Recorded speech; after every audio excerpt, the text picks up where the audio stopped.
videos.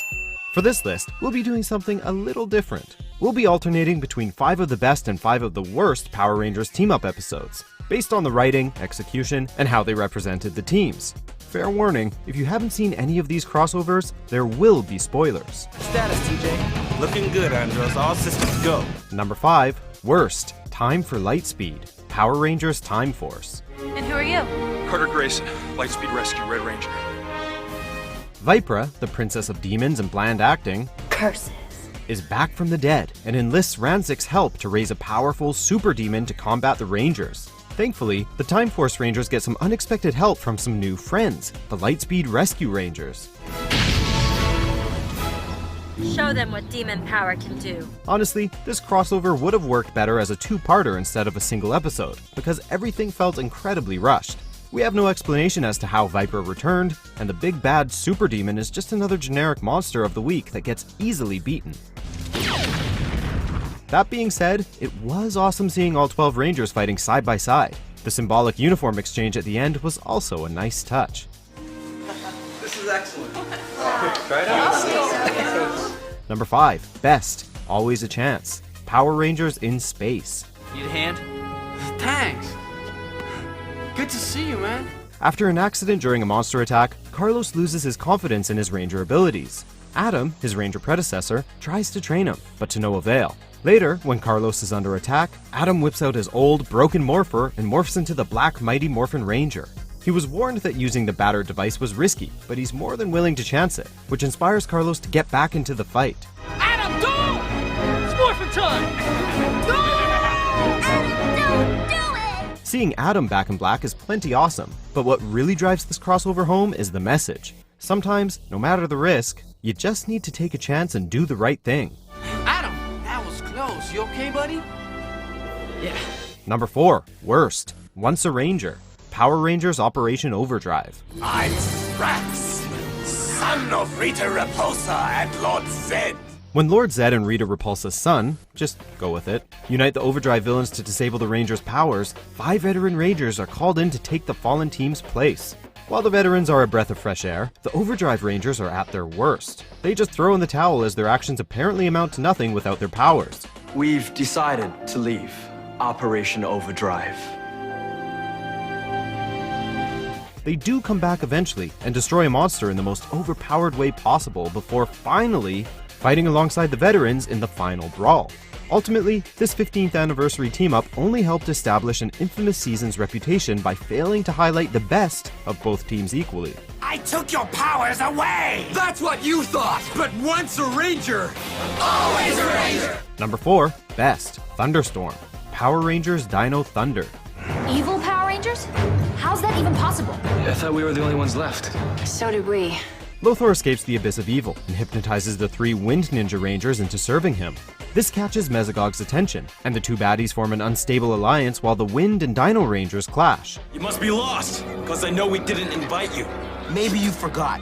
You're supposed to beat the bad guys, not be the bad guys. The whole concept is excellently done, not only serving as an epilogue for Ninja Storm, but also pitting 2 Ranger teams against each other, the veterans overpowering the inexperienced rookies.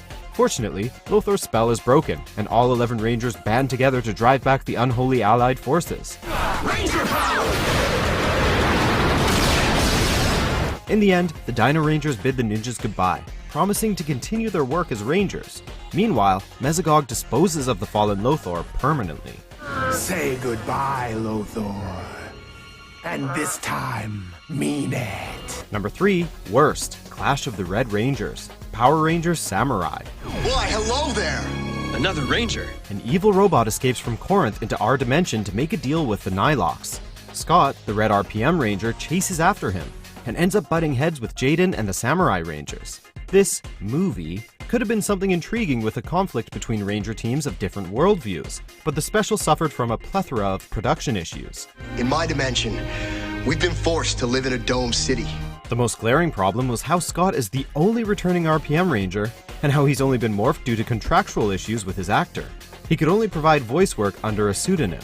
Additionally, the episode aired too early, spoiling elements of Super Samurai and making it feel even lazier.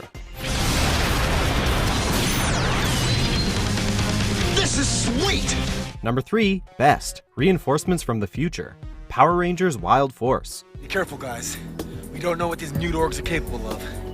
Mutants, orcs, they're going down just the same. 3 mutant org hybrids named Mute Orgs have escaped to the year 2002 to destroy the future. And even the combined forces of Wes, Eric, and the Wild Force Rangers aren't enough to take them down. Fortunately, help arrives in the form of a badass Jen, the other Time Force Rangers, and a reformed Ranzik, who finally makes peace with his old foes. After weakening the monsters, all 12 Rangers unite to defeat them in one of the most well-choreographed battles ever. Along with being the perfect redemption to one of the series' best villains, this crossover successfully advances both season stories and characters, creating a natural bond between both parties. Number 2, worst, Shell-Shocked. Power Rangers in Space. You want Rangers? You gotta go through turtles. Mutants! Well, at least you got that right. The Power Rangers meeting the Teenage Mutant Ninja Turtles? Sounds like a dream come true, right? Even the concept doesn't sound too bad on paper.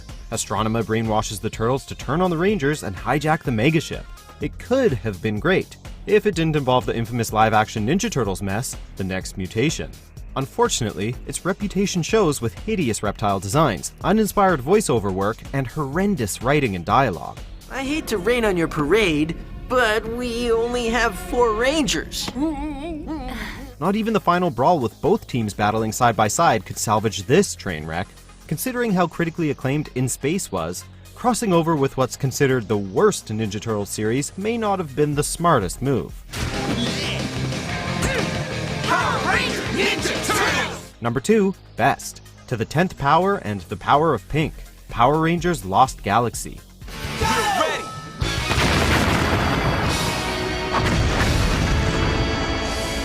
When the Psycho Rangers return yet again, it takes the combined efforts of both the Space and Galaxy Rangers to wipe them out. By fighting perfectly in sync with their respective colors, both heroic parties manage to obliterate their Psycho doppelgangers, except for Psycho Pink. Not only does she survive, but she also unleashes an unstoppable storm that threatens to destroy everything in sight. To silence the storm, Kendrix bravely charges in, perishing for her friends, both old and new, and her colony.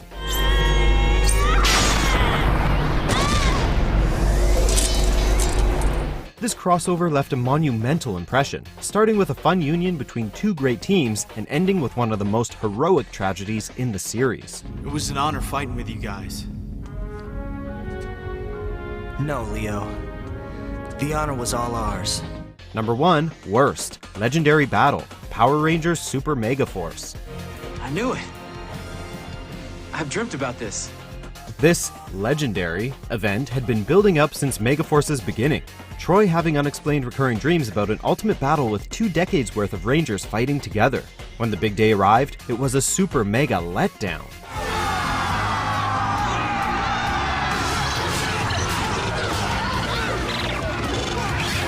In addition to being a year too late for the 20th anniversary, only a small handful of veteran actors returned, and they barely got to do or say anything. The titular battle itself is extremely underwhelming, with nothing but poorly edited stock footage, unnecessary commentary, and some of the worst plot holes ever made. Hello, old friend! Glad to be back. Fans trudged through 2 lackluster seasons for this moment, only to be severely disappointed. It's time for us to leave. We'll always be with you. Number 1, best, Forever Red, Power Rangers Wild Force. We finally found it. Cogs, keep digging. Taking the number 1 spot is the all-star reunion of the most iconic Ranger color. The last remnants of the Machine Empire are planning to avenge their fallen kingdom with a blast from the past, and the only ones that can stop them are 10 Red Rangers from the first 10 seasons. This crossover has it all. A decade of Rangers getting back in their prime, 2 epic fights both morphed and unmorphed, and plenty of continuity nods to the last 10 years. The special could have been longer, or featured a less absurd resolution, but these are